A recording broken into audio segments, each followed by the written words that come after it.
I got to get my own screen muted over here. They get pretty crazy. We are live. Checkmate King 2. This is White Rick over. Boy, that's a good sound check tonight. I guess we're ready here. DeMarco, he must, he's probably busy doing something. So maybe we'll start the show. 3, 2, 1, and welcome into DroneNation for July 7th, 2025. The 4th of July of drone fireworks. And I hear myself echo in someplace here. And I've got my other thing muted here. Yeah, I'm muted on my end, so. I don't know where that. Not me. I haven't even got it on yet. Where that? Again, I don't have a second screen going here. I've only got the browser open. I have no idea.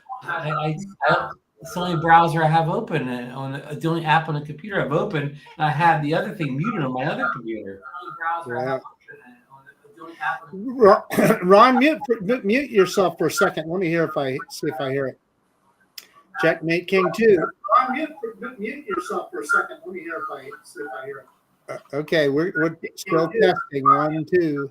Yeah, well, it wasn't me. I can still hear it when I muted. I can still hear it too. So I don't know. It wasn't me. I can still hear it. I can't figure this out.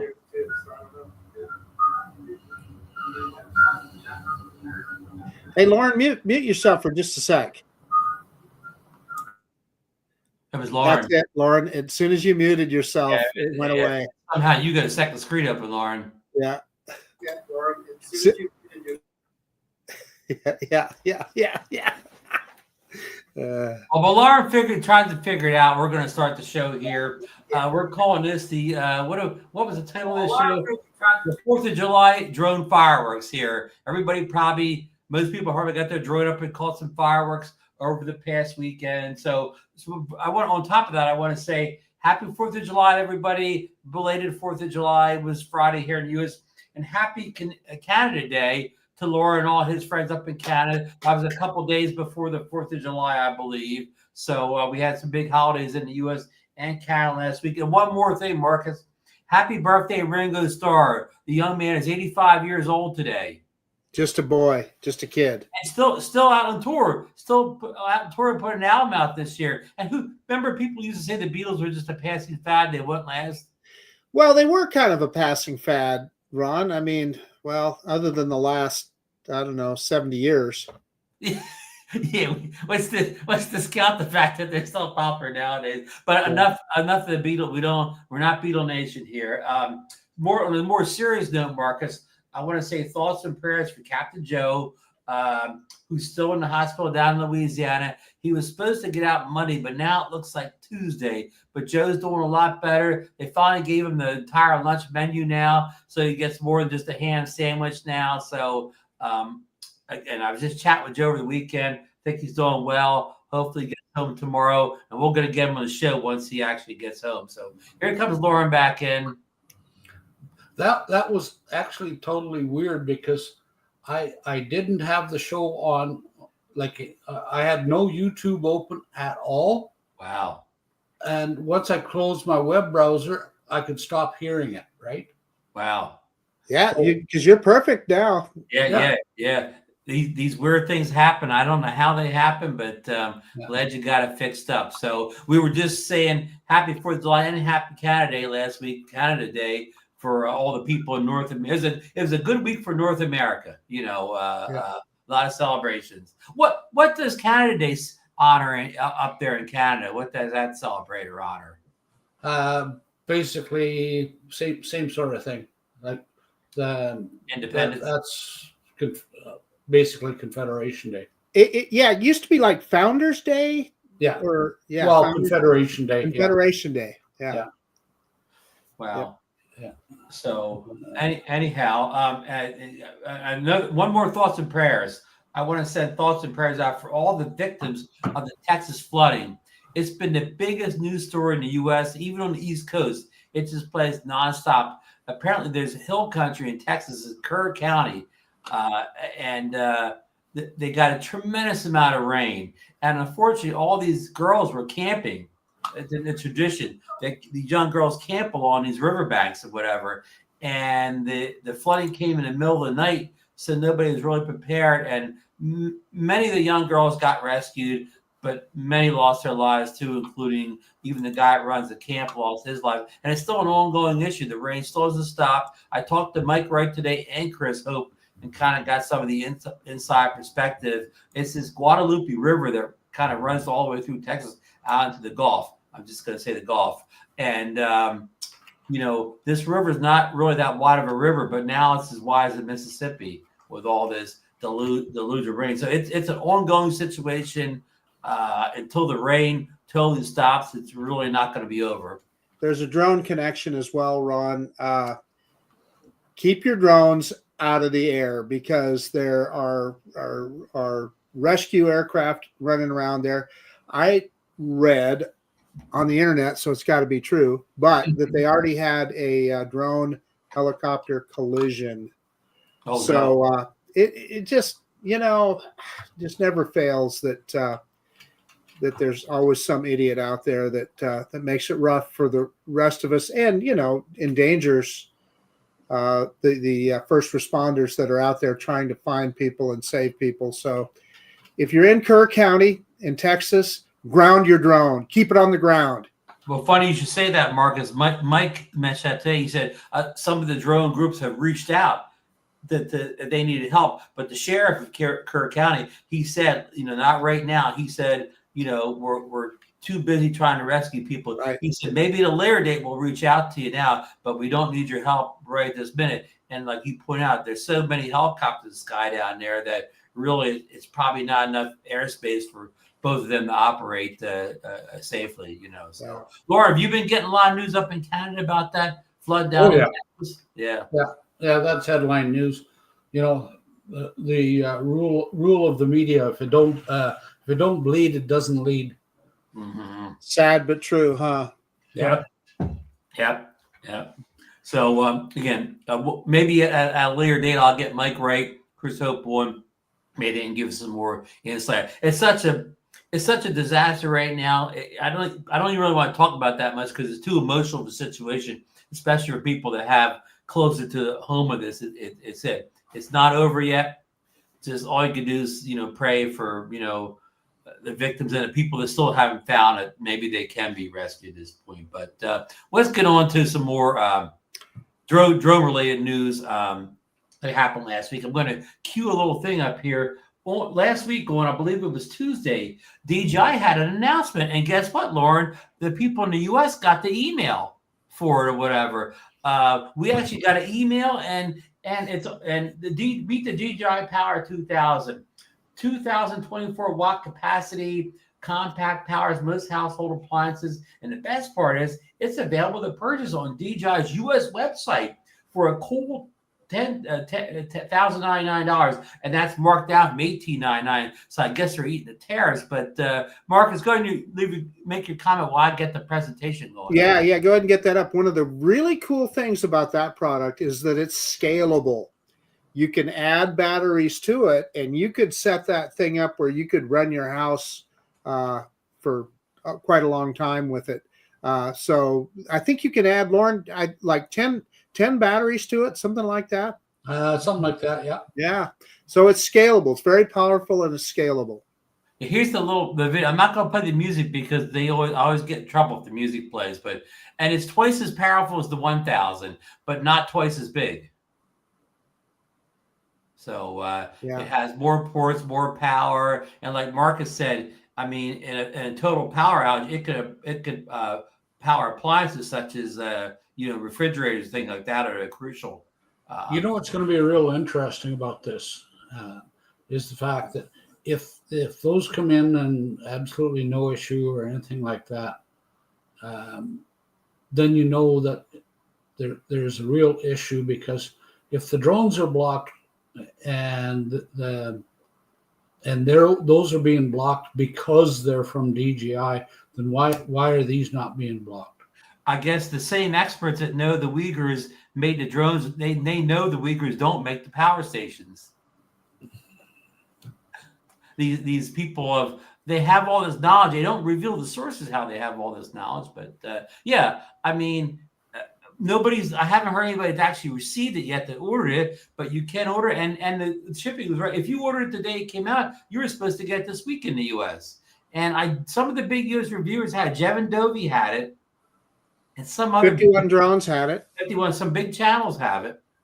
Yeah. U.S. channels, so you can see that's even stackable. Like they had in the core there, and they had other like kind of batteries. They stacked into the Power 2000 for even more power. So it makes great sense for camping and everything. Yep. And Scalable. And you look, they have solar panels on top of their RV that are powered inside. That's amazing. And look, here's this guy's got the solar panels right on his deck, and he's charging up to 2,000. So, I mean, this is, again, another great piece of tech. Look, see how they have the stackable batteries all plugged in? So if you but they don't show you those modifications you need to do for the house wiring. Well, you do need to get your house wiring set up for that, so it can be an automatic failover if you lose power. Yeah. No electricians included in the price, huh? Well, but it's an alternative. For instance, you're our buddy Johnny Drone Flyer down there in Louisiana. I'll bet you that system would run his little house for days and days. If he has a hurricane, rather than one of those, the last time they had a hurricane down there, Johnny was telling me that all those people that had the natural gas powered. My father has that system. Yeah, generators. Evidently, the gas failed as well. So their generators didn't come on, and they had all kinds of issues. Well, if you had it charged up and ready to go, you'd be good for a few days, so and maybe even longer. Like Lauren said, it'd be interesting to see if the customs guys stop these as coming into the country. Well, I would say that if the reviewers have it, they no doubt DJI shipped them to them. So well, I mean, but Russ had the he had the Mavic 4 Pro, and but we all know where they got those. yeah. So okay, up north. Yeah. I got something down south. or down south. Yeah. Or well, I guess it'd be far east. Yeah. So, but to me it was interesting that we got the email, we got the trailers, we can order it, whatever. All of a sudden, the DJI product, we're all back to normal here, at least for one day on this product here. I got an amazing video to show you guys. Wait till you see this. This is a kind of a Mavic 4 promo video that came out last week, and this is really. I mean, I've showed videos before, but this is the best video I think we've ever shown here. Better than some of Lauren's mountain videos? Well, maybe not that good, but yeah, okay. But closer. Okay, let me get back to hit the play button here to make sure the music's off. So this is Mount Everest. We've all heard of Mount Everest, kind of the tallest mountain in the world. Well, guess what? The DJI Mavic 4 Pro climbed all the way to the top of Mount Everest, and they're showing you the the height numbers right here. Like North Campus 7028, and but it's going to go all the way to the top of Mount Everest. That is so cool. And here, Windy Pass, it's 7,028 meters up to 7,500 meters. I'm out of breath just watching this video, Ron. Marcus, it's rumor you flew this mission. Yeah, wouldn't that be fun? That would be fun, wouldn't it? Yeah.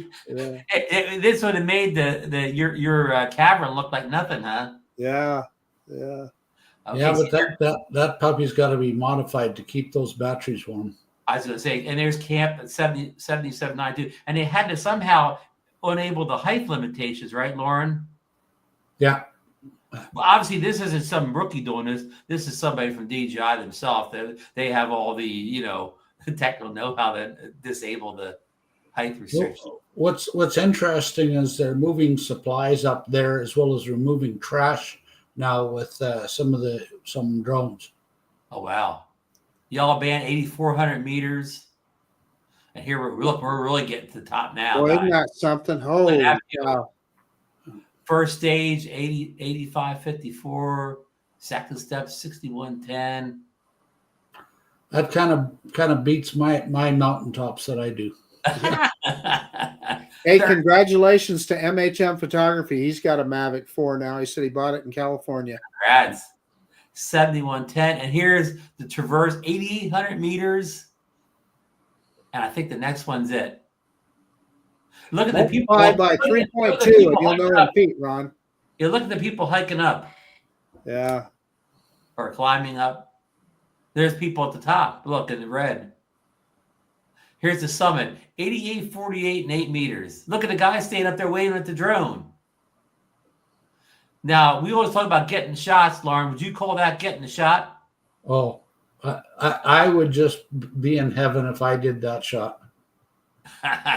Mind you, you're darn close to heaven at that altitude. And here, I don't guess what's this is coming down.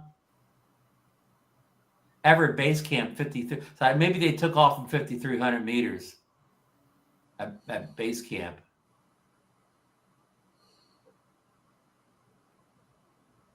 Maybe it's returning home.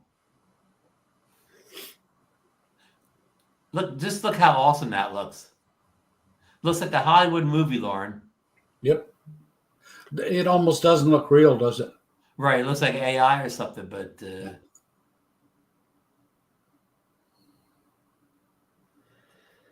So rough calculations, that's about 28,000 feet, Ron.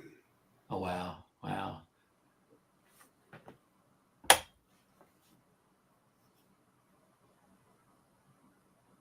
You wouldn't want to fall in one of those cracks.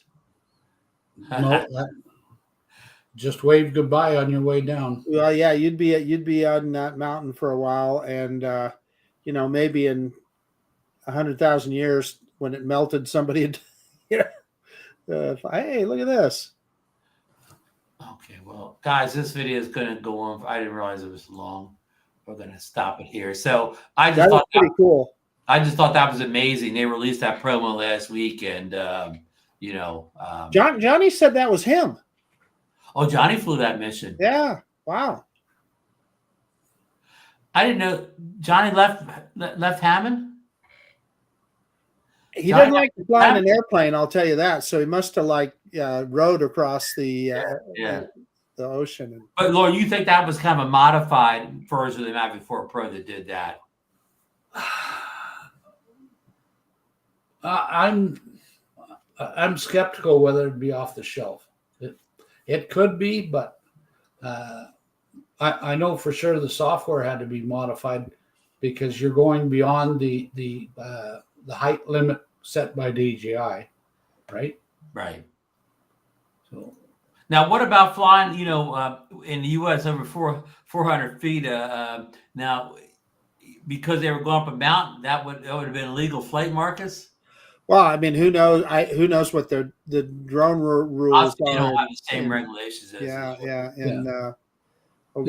DJI has got a limit. I believe it's 500 meters altitude. Right. Yeah. And of course, they may have had a waiver on whatever the Indian. Mount Everest is in India, right? Or, I don't think. I'm trying to remember the name of the country. Well, technically, if you've got the 400 foot rule, that's still legal because you're 400 feet above the ground below the drone. Right. Not the takeoff. Not from your takeoff point. Right. It's in Nepal. Okay. Yeah. Which is kind of next to India. Next to China. Okay, between India and China. There you go. There we go. You're our geographic expert tonight, Marcus. Well, you get paid extra for that. So I just thought. Howdy, Captain Ray. Oh, how's your recovery going, Captain Ray? I know a secret. Guess who was the guest tonight on the second Rogue Drone show ever? Ron Brown? Captain Ray Kelly. Oh, Captain Ray Kelly. Yeah.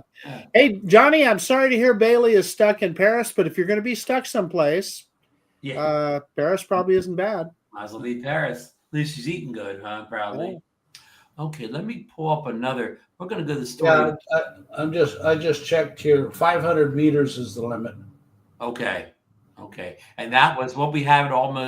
It was way in the 880 something at the end there. Yeah.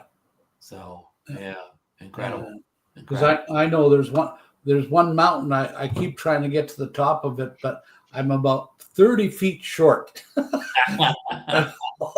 Oh, so frustrating. Just getting to send you that modified Mavic 4 Pro they use for Everest. You'll make it. Yeah. Well, Don't just know stand about on that. a couple of people, I guess. Yeah. So, Ron, are we going to be able to buy these in the U.S.? Well, here's this popped up over the weekend. Our favorite leaker, Jasper Ellens, who writes for DroneXL.co now.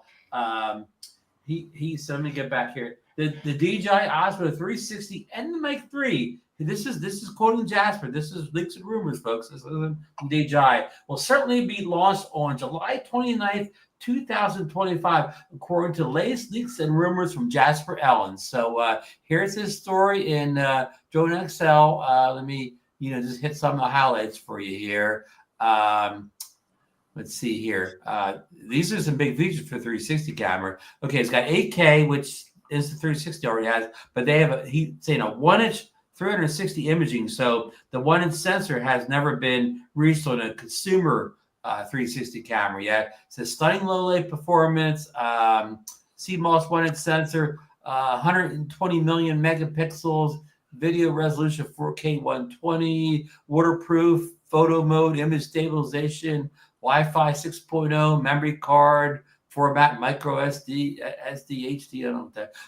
Video formats 4K 2.7 full HD, blah blah blah. So 10-bit D-Log M. The Insta360 has never hit the 10-bit on their Insta360 cameras yet. So if some of these specs turn out to be correct, native 8K 360 video, these will be first timers. Direct microphone connection via Osmo audio. So maybe that new mic, the Mic 3, will probably work with it. Hopefully, the Mic 2 will work with it too, but definitely the Mic 3 will. I mean, I could go and read forever here, but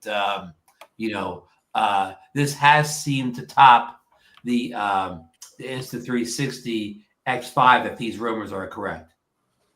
I don't think he talks about a price point in the article, though, so we don't know how this will be priced. But DJI usually prices their stuff a little sharper than Insta360 does. And the mic, I have another video of another clip of the mic here. Let me stop this and hit the other one up here. Let's see, share screen. Did you mention a release date? He said the 29th of July. Oh, really? I was thinking it was July 10th. Let's see here. I didn't share that right here. Let me try one more time. It's a close up here of the mic.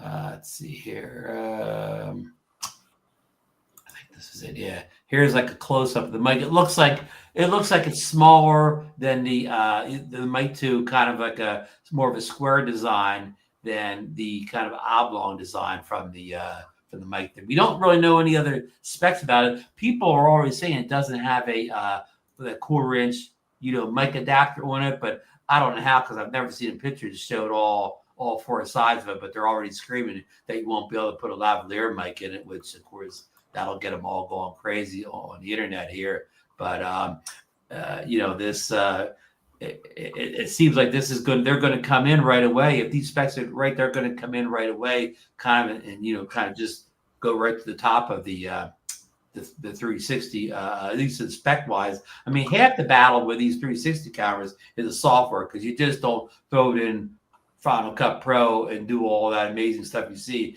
It kind of has to be done in their software. So how good DJI software, which if they're going to incorporate it in the Mimo app, or whether they're going to have to come out with a dedicated app for that, I cannot even guess. So, Mike, Ron, one of the things about that mic, I was thinking when they were coming out with the Mic 3, why would I buy it? Well, I'll tell you why. It is so much smaller. Like, I often will put a mic, magnetically to my T-shirt. Well, it always ends up sagging your T-shirt and so forth. So if this is smaller and lighter weight, and what is critical to me over the Mic Mini, you could not record to the mic. That is often the way I do it, is recording directly to the mic. If I can do that with this, that's a reason for me to buy it. Yeah, and I sell Lauren my mic too. And I agree with Marcus. For my purposes, a mic that can't, make a backup or recording right on the unit itself. It's a no-go. I mean, unless it's cheap, I would never pay any amount of money for a mic that didn't have that feature. Exactly. It's funny. I've got a mic too, and I never use it. Well, it depends on what you do, doesn't it? I mean, exactly right, Lauren. You have to have a use case, and what Ron and I do, obviously, creating videos. You guys have got the gift of gab, and like when I'm flying, I'm worried about flying. I'm not. I'm not thinking about chatting. Right. Well, listen, Lauren, I'd be happy to train you. Yeah. I mean, in all seriousness, though, I mean, for Marcus and I, before these wireless mics came in, us getting good audio in the field, especially in the winter conditions where it's windy or more noise, it was hard for us to get good, clean audio before these wireless mics came out. It was always a struggle. It was a struggle. Yeah. It was an absolute struggle, and something always got messed up. And then DJI came out. Well, I started out with I'm trying to remember the brand of mic. They sent it to me for was it Honeywell or Honey something? Hollyland. And that was a nice mic. You couldn't record to the mic, but it would transmit back to the whatever camera you're using, and it worked well. However, when DJI came out with the original DJI mic that you could record to it, it's just an absolute game changer. It so simplifies your workflow that it's worth it. Plus, with it, the included wind muff, so you could use it exactly right. Yeah. On a cold, blustery winter day, and not have that all through your video or whatever. And Rode, I think Rode had a wireless mic system out before DJI, but it was a little more expensive. DJI came in. Kind of was a little bit better and a little bit less money. And Rode's been going back and forth. I mean, nothing wrong with Rode mics. I mean, they make top quality stuff too. But the DJIs just seem to always be a little more affordable and be a little more what I wanted. I just wanted to say, hang on. I just wanted to say, Marcus, you wanted to train me, but if you talk to my ex-wife, she'd tell you I'm untrainable. Untrainable. That's a DroneNation joke of the day. Tip of the day. Hey, I wanted to call out Mudball Don because he is talking about Sennheiser had mics that you could record to for a long time. Now they're a little bit bigger. I remember Sony had a pretty good one too, and typically you would have to. You could hold it, but you could also connect a lavalier mic to it. So they've been around for a while. Oh, yeah. DJI didn't invent this technology at all. Right. Them along with Rode kind of miniaturized this technology and made it affordable. Right. So, I mean, for people like us, I mean, Marcus and I, it wouldn't do Marcus and I any good to have gigantic kind of professional movie quality mics. We just wouldn't have the time to set the stuff up and get it all synced up. We needed something compact, easy to set up, easy to go in the field or whatever, and also affordable because YouTube doesn't pay like Hollywood. Well, I'll tell you what I used to do, Ron. I used to use my Canon M50, and I would plug a shotgun mic into it with a wind muff on the end. Yeah. But then you're tied to your camera, and you always had to be talking to your camera essentially to make sure you got good audio. Yeah. Oh, yeah. So anyhow, this has been I don't think I need the Mic 3 or whatever. I mean, what Marcus said is nice, but so what I could have, I can always for $20 you could buy the lavalier mic. You could take the thing to your waist and just run the little cord up. So I don't said 20. I already had it doesn't cost me anything. I already had the lavalier mic. So I eliminate the saggy t-shirt just by using a lavalier mic. Hey, Ron, I want to tap into your vast catalog of knowledge. The Mic Mini. Now, Captain Ray has that. Yes. Will it connect to your action camera via Bluetooth or Wi-Fi? I believe it's Bluetooth that they use, but I think the Mic Mini will connect wirelessly to every DJI device that the Mic 2 will. Yeah. So if Captain Ray is using his now Captain Ray often uses an iPhone, so he's gonna have to put the receiver on that, isn't he? He's gonna have to put the receiver on his iPhone. I'm not positive. I've never tried to connect any DJI mic wirelessly to the iPhone, and I can't answer that question one way or the other. But definitely, if he put the receiver on, he could connect to the iPhone or any camera with a receiver. Yeah, I think Mudball Don and Ray Kelly are kind of connecting up in the chat. So hopefully, here's what I can tell you: it will connect if he has the DJI Action 5 Pro. It'll wirelessly connect to the Action 5 Pro. Two mics. Right. Two mics will connect to the Wireless Pro. The Action 4, only one mic will connect to it. The Pocket 3, he can connect up to 2 DJI wireless mics to that. And to my knowledge, they're the only ones that you can connect to wirelessly through Bluetooth without using that, that receiver transfer. Right. Yeah. Right. So, but yeah, so that's. But the phone, I can't say. I know some devices, like I think Insta360 devices, they'll connect through the DJI mic Bluetooth without a transmitter, but the sound quality isn't the same as when using like the sound quality is almost like cut in half or whatever. Right. Like, in other words, the sound quality for the DJI mics connecting to Bluetooth to devices only really sounds great if it's a DJI device. If you have to Bluetooth a DJI mic to some other device, it doesn't. The sound quality just isn't the same. Sure. Yeah. So yeah. So anyhow, if you're a 360 guy and you held off not getting the X5, well, you probably made a wise decision. So now you can sit back, watch all the reviews, and see which one's the best. And like we mentioned earlier, any chance if the Power 2000 can come out in the U.S., can these devices come out in the U.S.? Well, that's what I'm asking you, Ron. Am I going to be able to buy this? I certainly hope so. Yeah. If not, it's going to be a disappointment, isn't it? Lauren, any guesses since the Power 2000 seems to be available in the U.S.? Do you think these devices may be available in the U.S.? Yeah, I do. Okay. I don't know if they've got FCC approval yet. I mean, just because I haven't researched it. I believe they will be, and it's like I say, it kind of goes on my theory that it's they're mostly just after the drones. Yeah.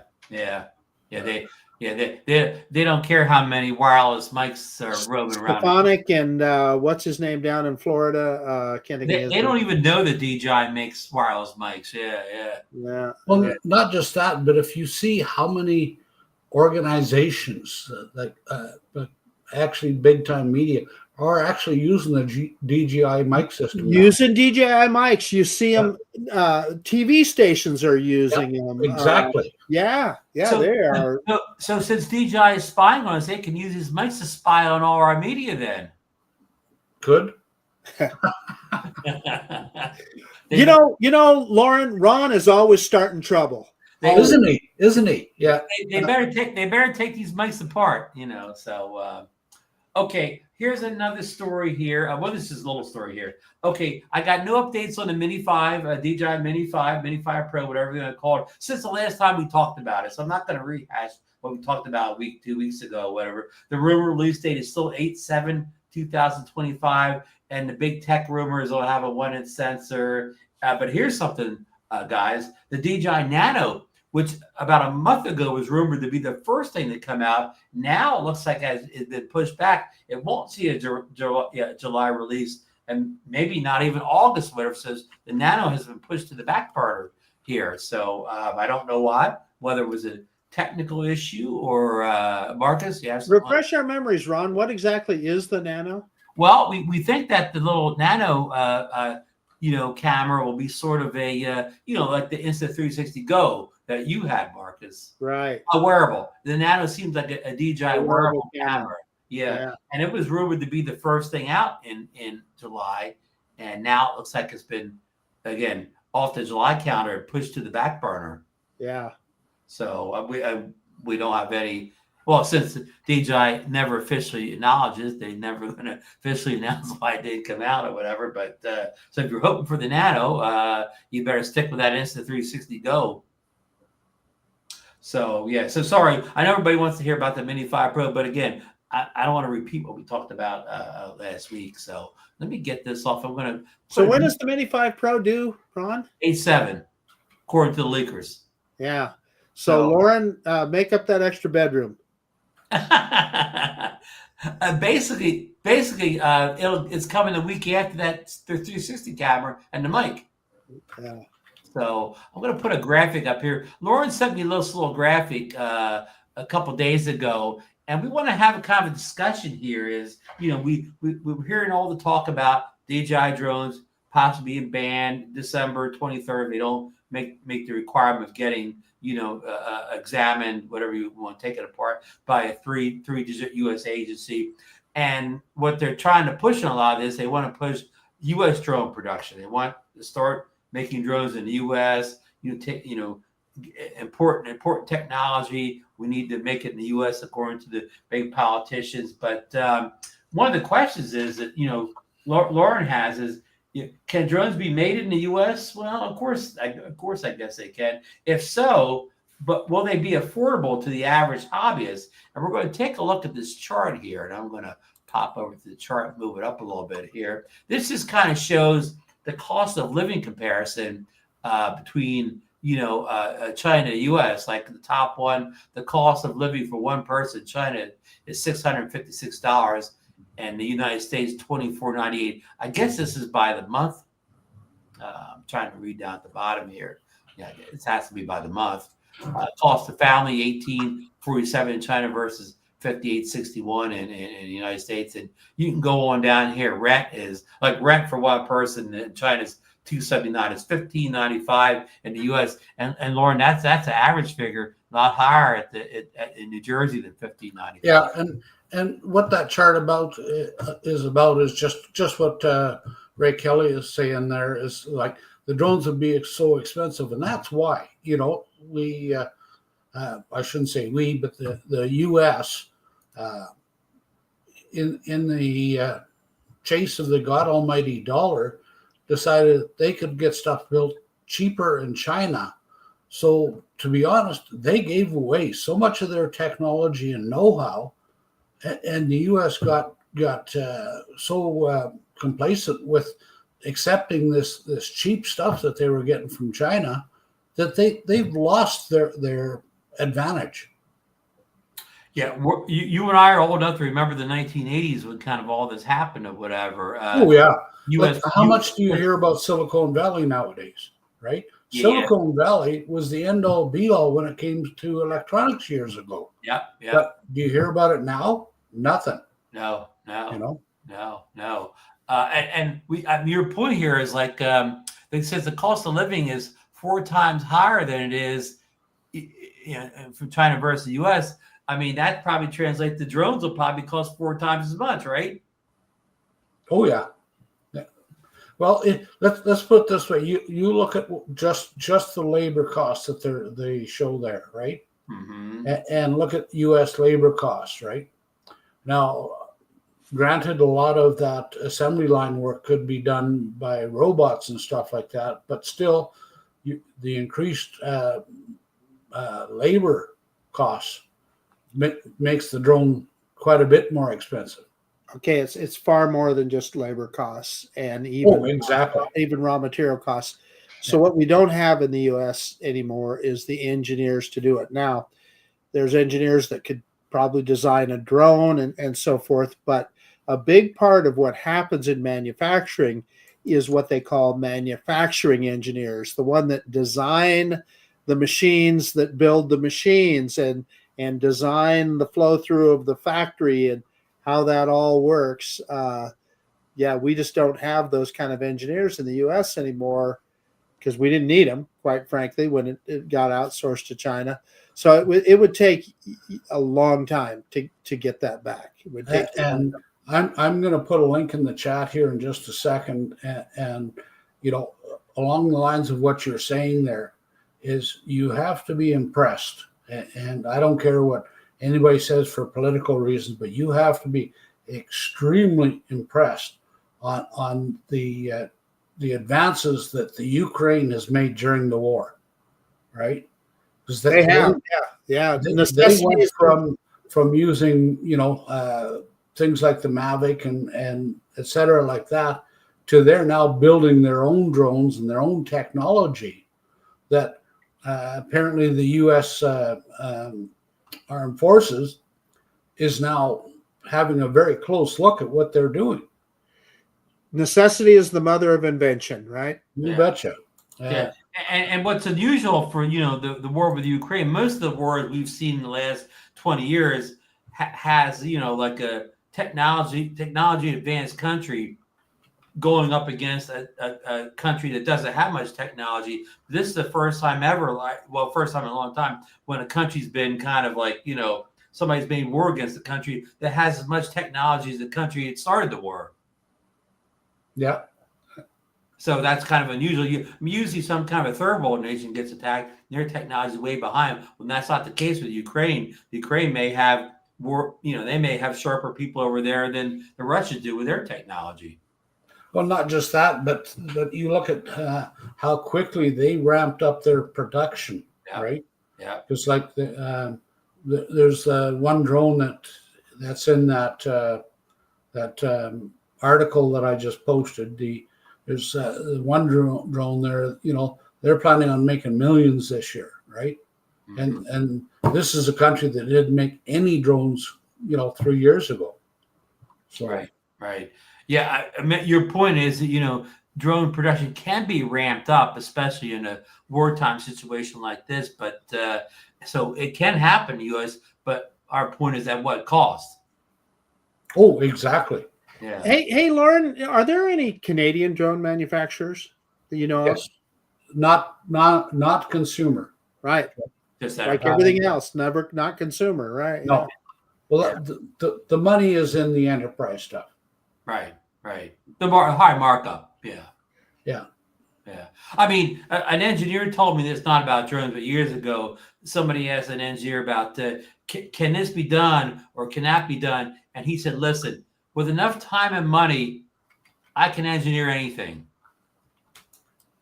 And that would apply to U.S. drones or whatever. With enough time and money, anything's possible as far as engineering. A spaceship that'll take you to Mars? Yeah, with enough time and money, it can happen. Yeah, you need Elon Musk kind of money to do that. Right. Well, I when I said money, I didn't say that frivolously or whatever. Money means real money.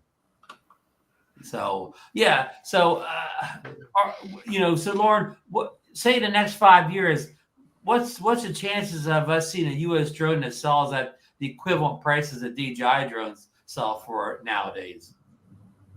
Sorry, I missed that.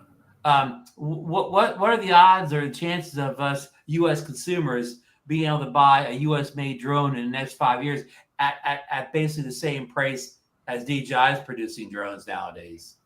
I honestly, if the U.S. was serious about it, I would say it's very, very possible. Okay, and the reason being is, but there has to be the mindset to do it, right? It's funny because that was going to be one of my points, but I don't want to say it. But what needs to happen is the U.S. needs to get into a war,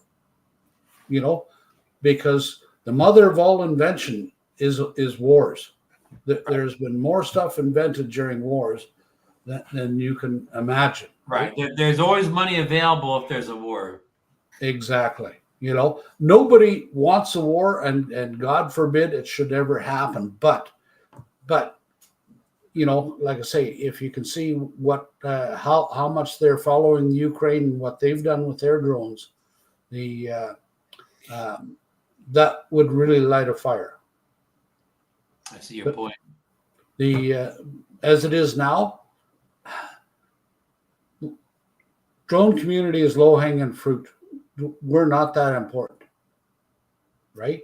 Until war starts. Well, yeah, exactly. It's a community where you can score easy political points by saying, "Look, woohoo! Look what I did! I banned all the drones," right? But Right. Yeah. I took your health care away, but I banned the drones. Well, that part of the politics I'm not going to get into. Yeah. Well, yeah. Yeah. I mean, and I see the point that, you know, if the U.S. would subsidize these U.S. drone makers or whatever, that would help drone makers, the U.S. drone makers, sell them at a more affordable price if they were subsidized a little bit to make them. Like, we've seen other, products and industries over the years have been subsidized by the government so they could do well. The thing being is, you look at how much, what is DJI worth, right? What is that company worth? And it's a private company, so we don't really know their financials. Yeah, but they're literally worth billions now. And if there was reasonable investors that decided to grab the bull by the horns, they could build something really, really big if the willpower is there. Right. Right. Well, part of the issue for me, it's not just drones, it's the whole DJI ecosystem that comes into play. I use a DJI action camera, DJI mic, DJI drone, and it all works and plays so well together. Anyway, it's part of the equation for sure. Yeah, I mean, DJI is smart to kind of copy the Apple form, that ecosystem where they have a lot of components that play well together and kind of take care of kind of all your needs. Well, the toughest part is getting the engineers in place, the technologists and the engineers to develop and design the equipment. Once you've got those in place, the rest is a piece of cake.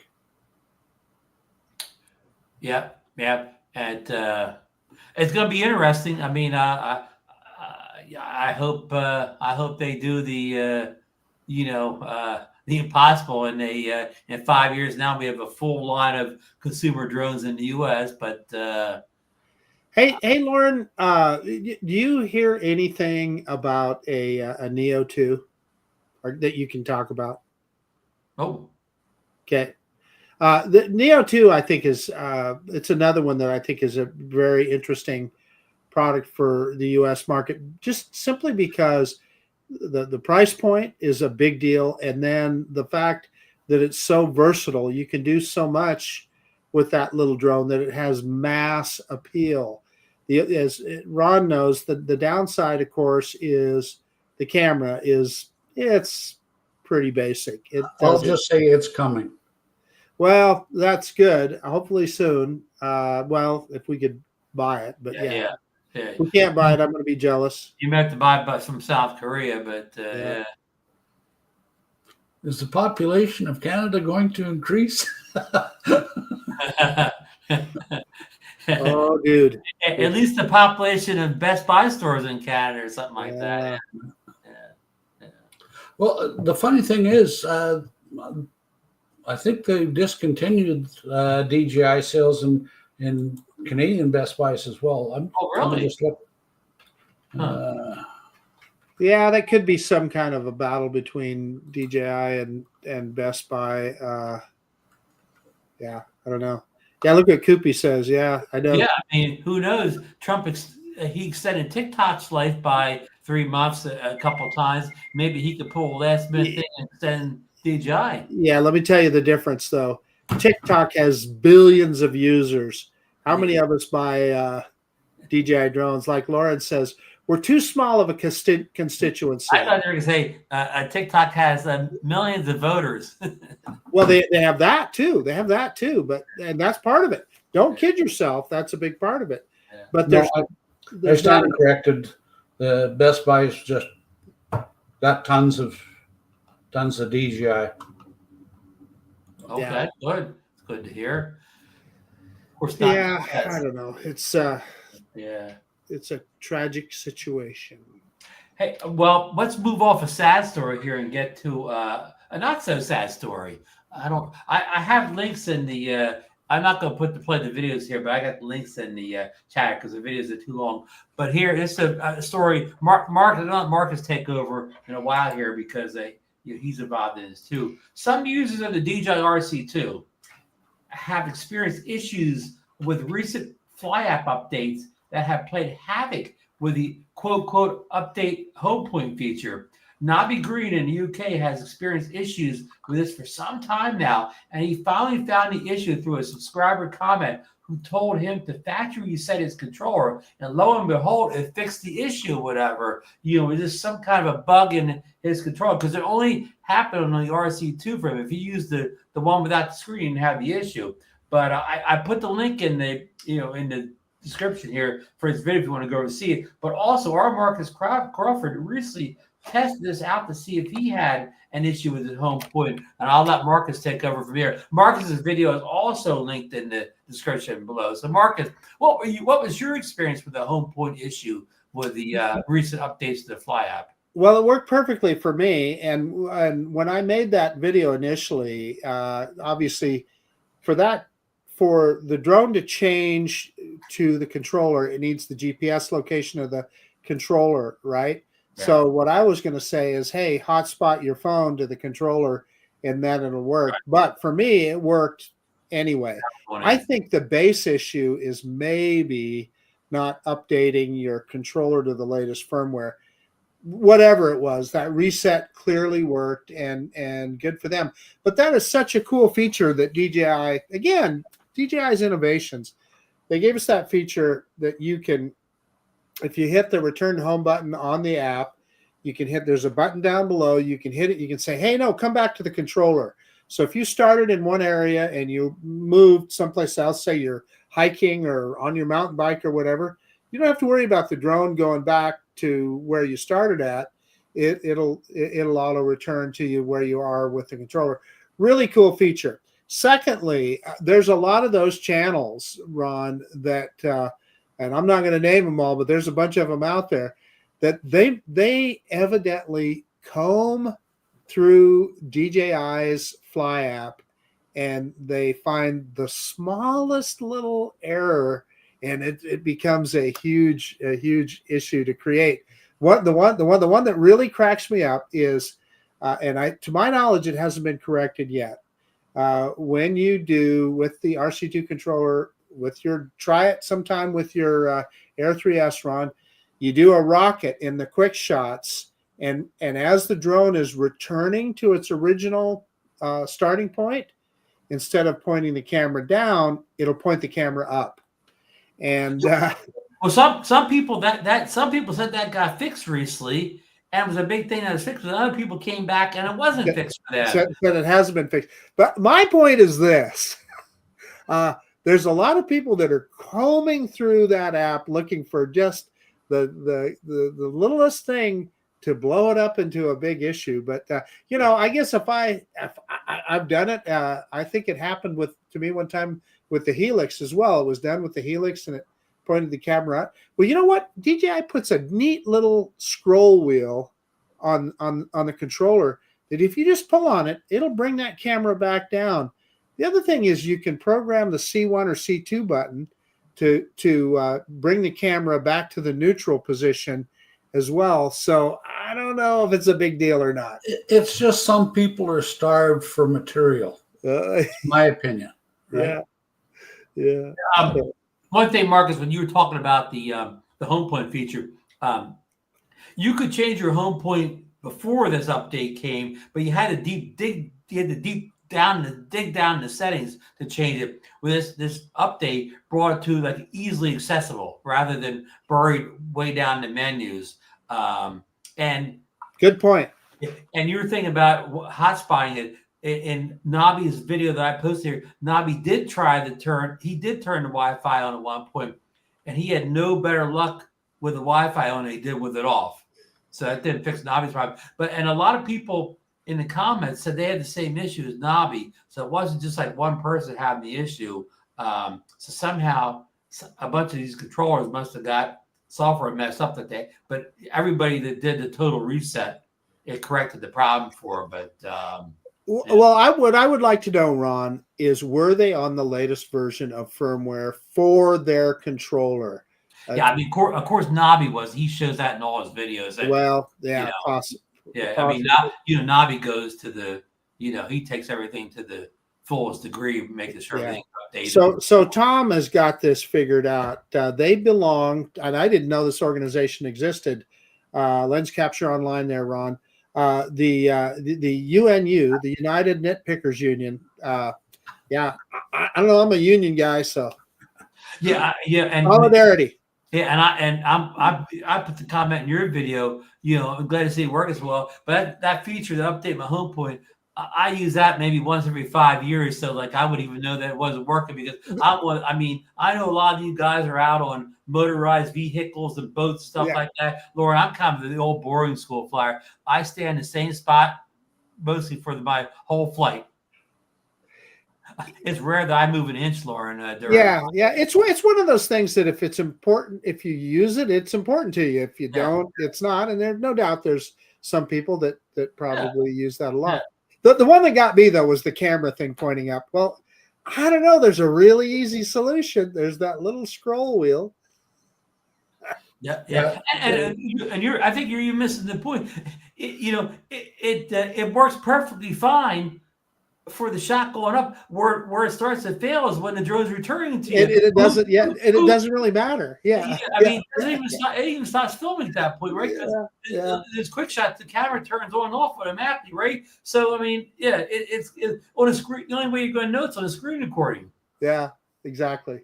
So, but anyhow, it's been solved. And Marcus, thanks, for testing out. And Nobby did mention the whole time, not everybody has this problem, And that's another thing that gets you kind of in these videos. When somebody says there's a certain problem, most times they're not saying you have it or everybody has it. They're only saying, like you've done the same thing, Marcus. You found a little drone. You're not saying it's in all drones or everybody has it, but you have it and you're showing it right on screen that you have an issue. Yeah, there you go.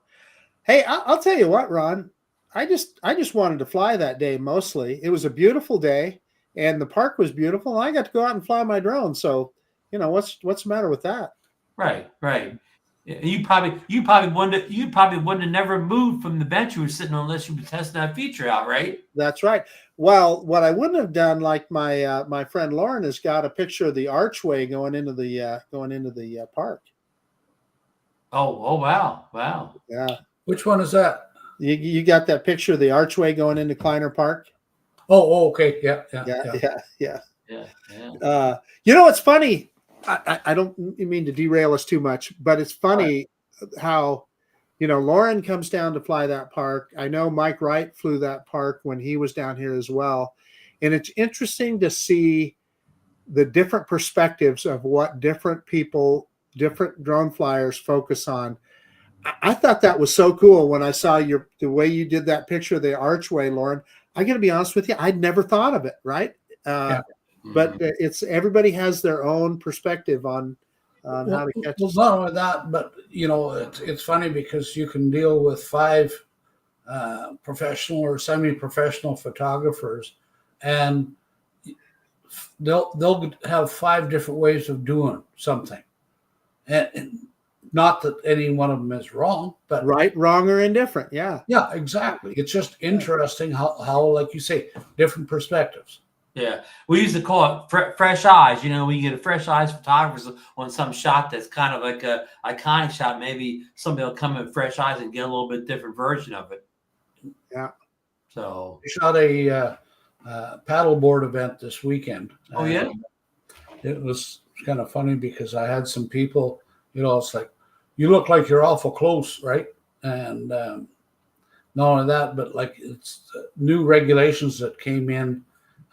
Unless you get a standing flight operating certificate, you have to maintain a certain distance. I'm glad my Mavic 3 has Zoom. Yeah. Ron reminds me of that. Ron, you reminded me of that when I was shooting the Juneau Pier. I got to be honest with you that day, Ron. I didn't even think of it. Right, but you made mention in your voiceover or your narration. Oh, maybe I did. Yeah, you said you said, I wish I could get in closer to the fishermen, but I don't want to disturb them, which was a good thought. You don't want to disturb the people in the pier. And that's when I said, well, hit that 3x zoom. You could stay as far out as as you were, but you would get. It was just a little button right there. I could have hit. And we don't talk about this enough, guys. The Air 3S, you don't have to stop recording. The Air 3S, you could go right from the 1X camera to the 3X without stopping the recording. And that's key because not all drones can do that, Marcus. That's absolutely true. Hey, I just saw you need to put John Coopy's latest comment on there. And Lauren, I think you should get a commission if that comes to pass. Oh yeah, the Calgary drone meetup. Your friends at Drone Dynamics ought to pay a commission. And boy, hey, just for what it's worth, John, I've invited people to come up, but still no knocks on my door. So yeah, well, that's true. Hey, the South Florida drone. We could have the South Calgary drone meet. All right, Lauren, are you by any chance in the southern part of Calgary? I'm about as far south in Calgary as you can get. There you go. And Lauren, we'll have the meetup in say about around January. The weather will be real good, right? Oh no. hey, Lauren. Before we get off that subject, because I am jealous. I wish I was going with you this Sunday. Talk about where you're going to go fly because this is really cool. Yeah, this place that I'm going on Sunday is a place called Devil's Gap. And it has got to be one of the most scenic places that you can go, whether you've got a drone or not. I'm going to send Ron a picture of it if in a minute or two, if you guys give me a chance to take your time. Find it. So Lauren said, "Hey, we're going to fly that once you get up here," and I'm racing this weekend, so. Already had plans, but that'd be one that'd be worth the trip to Calgary for. But I'd have to fly my sub 250 drone, Lauren. Okay. I won't tell anybody if you don't. So with all the stuff that's going on, can I still get a Canadian basic license? Why wouldn't you? No, I'm just asking if you can. I don't know if things sure, absolutely. Yeah. Yeah. There we go. Koopy put that comment about China just now. Listen, I've got a couple of people that consistently comment on my channel that have suggested exactly that. Hey, come to China. You can buy all you want. Now, I don't know if I could I get them back? I'm not sure, but yeah.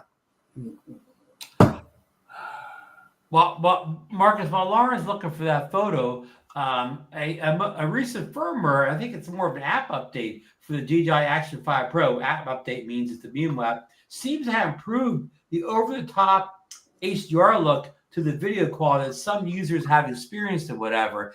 And I've downloaded it, and I haven't got a chance to play with it in the field. I usually shoot D-Log M, but a lot of users play in the HDR. I mean, I haven't noticed an extreme HDR look to when I shoot 10-bit video in it, but some users complain. But it seems to have been fixed a little bit by this recent. I think it's more of the app update than anything else for the Mimo, which has somehow fixed the Action 5 Pro as far as that regards. Have you I better pull out my Action 5 and update it then. I don't know. Again, I'm not confused whether it's a firmware update or it's a more came through the Mimo app update. Well, so there's some interesting things. I mean, I know Koopy's in the chat. He was talking about that people are struggling to download the LUTs from DJI now. In other words, the website is blocked. I just downloaded a bunch of LUTs last week. Oh, did you? Okay, so maybe it was just a one-off thing, or maybe I got them on the day before the issue started or something. But yeah, I've got a new iMac recently, so all my LUTs for all my drones, even I have them on the one computer, they're not over here. So I've had to go to the DJI website and reload all the ones with the Mimo, the Pocket 3, and these are the correction LUTs basically. You know what I mean? You shoot D-Log M, you add the correction LUT, and then it makes it look like right again. These aren't really like, I'm not artistic LUTs. These are just correction LUTs. See, I just shoot in regular anyway. Then it always looks right. Well, I mean, that's the fallacy though, Mark, is if you shot D-Log-M and you download the correction LUT, I mean, it's not editing. You just hit the correction LUT button and it just brings it back like it looks, but but in higher, it's just more information there than if you shot it in the regular 10-minute video mode or whatever. You just, I understand without you doing any editing yourself. I was just giving you a hard time, Ron. Yeah, it's almost you hire DJI as your editor. There you go, Ron. I sent you 2 pictures in Facebook Messenger. Okay, let me open up Facebook and let's see here and get them on up here. Let's see here. So Brad Ariels is saying Gary's saying that he's been to Edmonton before. Oh, really? Yeah. Lauren was north of Edmonton the other day. Yep, I went up there and had to do some family photos up there. Yeah. Oh, really? Yep. Let's see here. Here we go. There you go, Lauren. Look at that. Is that something? That's Devil's Gap. Wow. Yeah, that's where Lauren's going on Sunday. Wow. What are those yellow plants on the ground there, Lauren? Trees. In the U.S., we call those trees, Ron. It's so high up here, it almost looks like a bush or a flower.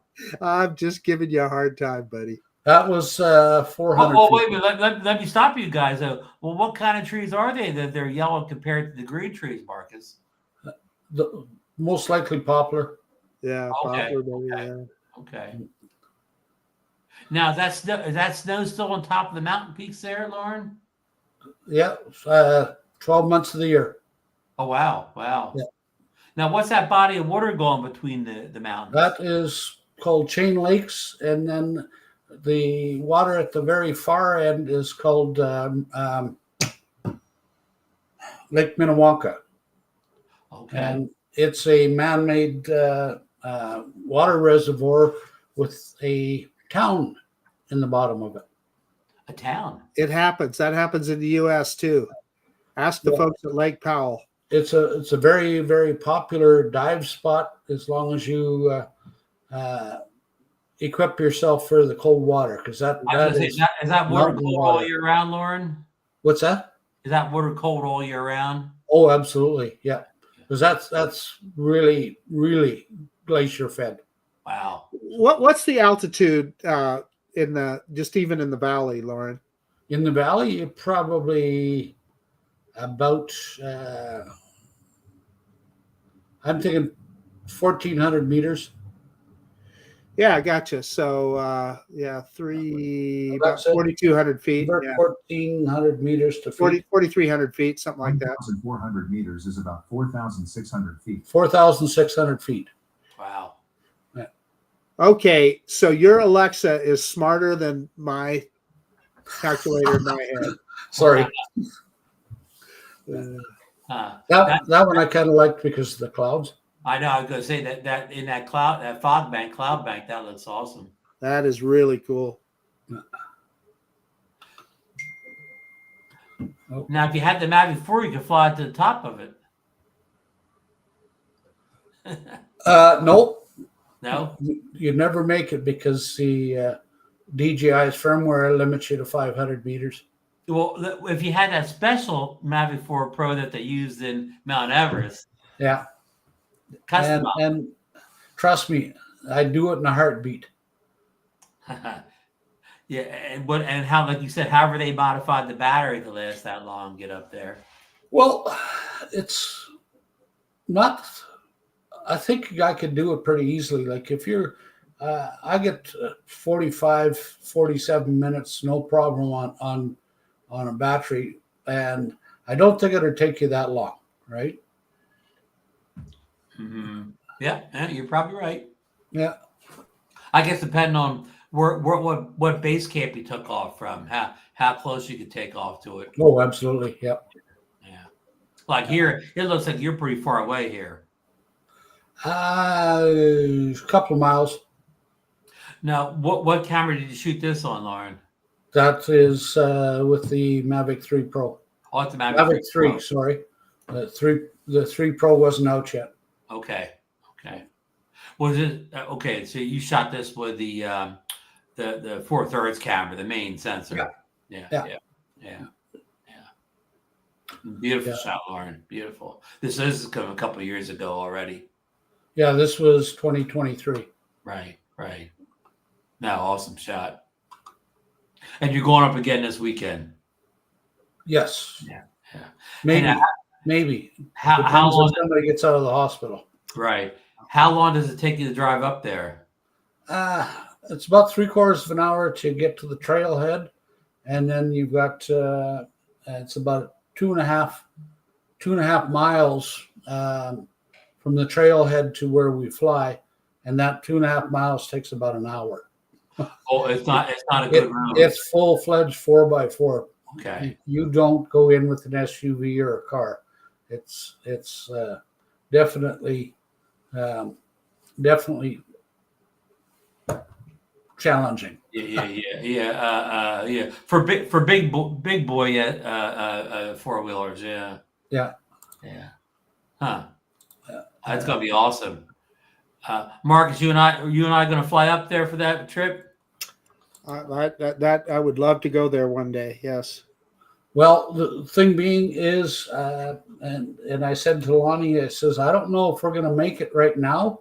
I says, this is so early in the year because there's a couple of rivers you need to cross. And right now we're actually in high water season. So I think we're going to have to wait till the fall because fall is when we normally do it. Okay. Yeah. You're still getting that snow runoff from the mountains, making the rivers high. Yes, sir. She's like I say, this time of the year, not. I don't think so, but who knows? Look at John Coopy's comment. This could be the Windows XP alternate background photo. I'm going to send you one more, Ron, in a minute. Okay, go right ahead. I'll go back to Facebook here. Yeah, you go. Darn, wrong place.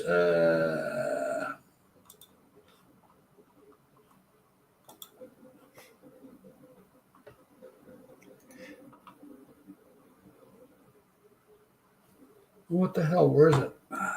Oh, there it is. Okay. Your personal assistant's off tonight, Lauren? My personal assistant? Yeah, absolutely.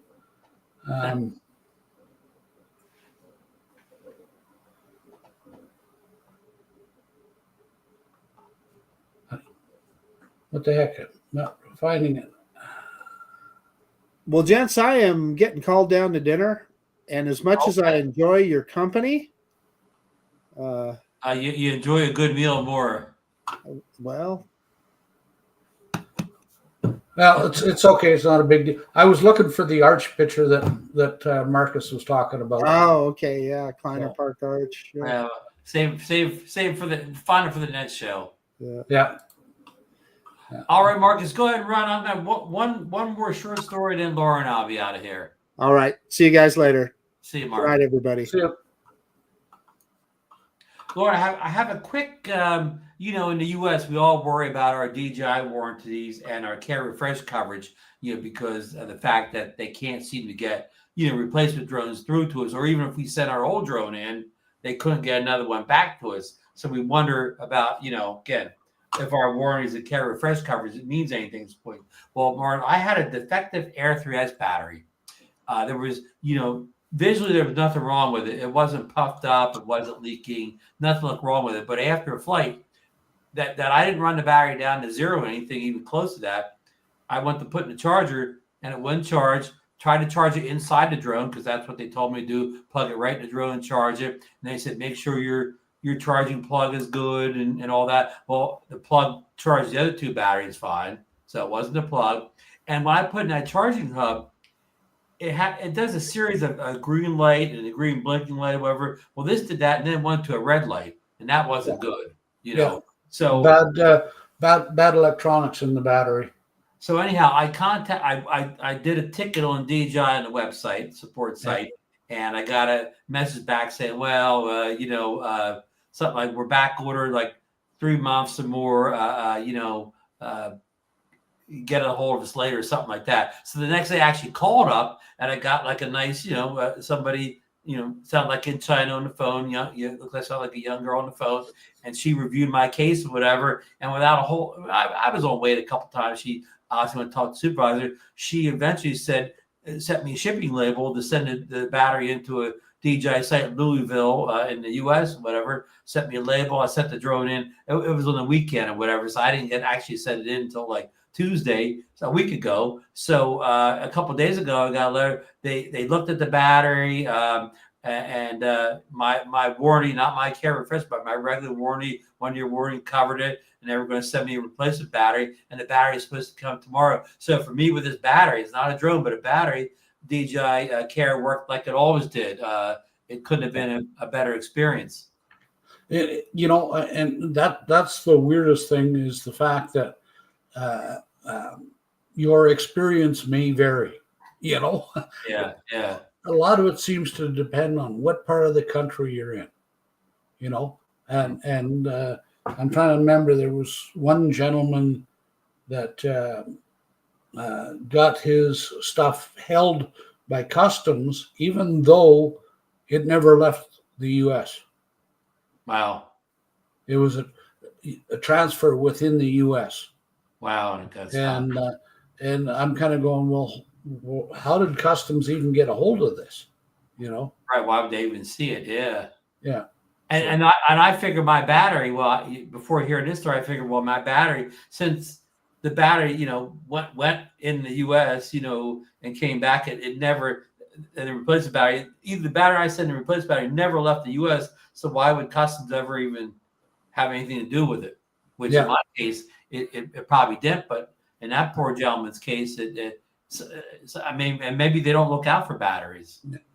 And no, that, like some people are worried about the, it's like, well, I had a bad battery. Well, if you think about how many batteries or drones or whatever that they make, there's not a product made that has a zero failure rate, Not even close. Yeah. There's going to be a certain amount of failures, even by the best company in the world. So. And Lauren, I can't tell you how many DJI drones I've owned over the years, but this is the first time I ever had a battery go defective in the first year or anything like that. So again, I've been living on borrowed time for not having battery issues. Mm-hmm. So, and again, it's supposed to come tomorrow. So I'll pop it in. It happened so fast. They had to send me a new battery because they barely had the battery like a day or so, and they're sending me emails saying that they're sending the battery out to me. So it's got to be a replacement. I'm curious. Did anybody? What the heck is it now? The mini V-copter there.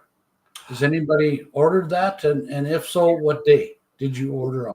I don't know if anybody that ordered one in the U.S. that has received it yet. Of course, some of the big channel reviewers have had it since the end of May, but no, nobody. Now, we all got an email last week with a picture of a whole bunch of V-copters on a pallet someplace saying that they were going to be shipped out in order, in number order. Yeah. Now, all the people I know, we ordered, I forget the date already, whatever date that you could order on the, we just pay the money ahead of time and they make it, whatever that site's called, Indiegogo. Is that right? We ordered, it was some day early in April. It was when we were at the Florida Drone Meetup. So it was a date early in April. And everybody I know, we all ordered in the first, like I started trying to order, if it was, I think it was 11 o'clock in the morning that they started saying, and I was ordering like 11:01. So, but what they said is, even though it's supposed to go in number order because of the U.S. and our issues, that our numbers may not be in the order of the rest of the world. Okay. In other words, if I was number 50, but you were number 300 in Canada, you may get it sooner. Yeah. So, And the rumors say we were supposed to get it in July, but of course, well, I mean, today we're only the 7th, so we got a lot of July left. Oh yeah, yeah. But I don't know how much of the delay is because of, VCOPTR themselves or the U.S. Customs. But I don't see international people, again, outside of big channel reviewers. I don't see anybody internationally flying it yet either. So I don't think. Thing being is, when I looked at that picture of the palette of drones there's not that many drones there, right? Right. And you see all those pellets in the background, but those are different size and shape boxes. Right. So I don't think those are the mini V-copter. Right. Right. So from what I can calculate out, I think there was only about 30 drones on that pallet. Wow. Wow. But yeah, that's not good. No. But hey, when it gets here, it gets here. Yeah. The strange thing is that the company, they did the same company makes the hover tracking drones, and they did it Indiegogo, same type of thing for that hover drone. And they guaranteed that the drone would be here by a certain date in October, and they met that date. They met their guarantee, and they guaranteed they would give people's money back if the drone was late or didn't make it. Or we got none of those guarantees this time with the little V-copter. But do you think the V-copter is a much more popular drone? I mean, if you think it was a drone was ordered in a much higher number than it was the hovers? I would almost bet that it would be because of the fact that it's a sub 250. And it's much cheaper than his hovers. Well, that too, but the big thing is sub 250, which is appealing worldwide, right? Yes. Because that's something that pretty much every country that I'm aware of, sub 250s get an exemption. Right. Until we got kind of messed up by the new regulations came in about a month ago. As I was mentioning earlier, is like sub 250s, you could fly over people, and basically only had one rule, and it was, we call it the "don't be stupid" rule. Mm-hmm. But now, like you can't fly over advertised event anymore, right? Okay. Not without a special permit. Right. So in other words, before you could fly over, say, a parade, but now you can't. Heck yeah. Without a permit. Yeah. And the funny thing is that those regulations only came in because of drone flyers, right?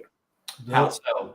Because there was a lot of people that were putting on drone shows at these events that were complaining about these sub 250 drones flying around, messing up their drone shows. Yeah. So, it's an interesting paradox. Yeah, it certainly is. It certainly is. Huh. But no, the hover, story will be interesting to see. I mean, the hover, the V-copter mini story, how they navigate the U.S. Customs. But as far as I know, Lauren, the U.S. Customs, the only drone that they've ever stopped is DJI. All the little knockoff, the FEMIs, the Potensic, all Holy Stones, all those other knockoff drones, they have no problems getting to customers. Yeah. So I don't know why the V-copter being any difference. Not, it's just it's like all those other knockoff drones, something that costs under $300 or whatever, and I don't know why it wouldn't get through. No, I'm having a brain fart. The orange drones, those are still making it through. Yeah, the Altels. Yeah, Altels. Thank you. Altels are still making it through. Yeah. And what's going to be really interesting is if the DJI drones don't get examined and they're banned on the 23rd and they can't get FCC approval anymore, then that day we'll find out whether it's really a Chinese drone ban or it's a DJI ban. If all those little Chinese drones are still coming here on the first of the year. The thing being is, in my opinion, that if they don't examine the drones by the end of the year, and they get banned, personally, my opinion is they would have a very, very strong case in the World Trade for a lawsuit against the U.S. Right. because they got banned over no fault of their own. Right. Right. Because the U.S. did not prove what they were accused of. Right. Right. Didn't even try. Yep. Yeah, and of course they already have a lawsuit going, and I know that one of their counselors or whatever, or one of their people helping them is a woman that used to be the Attorney General for the United States under Obama. So of course she has some knowledge of the inner workings of the government, and so on. And I don't know if that case involves this drone examination or that case involves the whole Uyghur thing. I'm not sure. These cases are so confusing. You have to be a lawyer to understand what's going on with a lot of them. So yeah, I've got to go, Ron. Yeah, thank you so much for being our guest tonight. Always love having you on. Thanks for coming up with the story about is it cost efficient to build drones in the U.S. and it's probably not going to be, but what we can hope for the best. And so thanks everybody for joining us tonight, and we'll see you next week. Everybody have a good week and fly safe. Good night. Good night, everybody.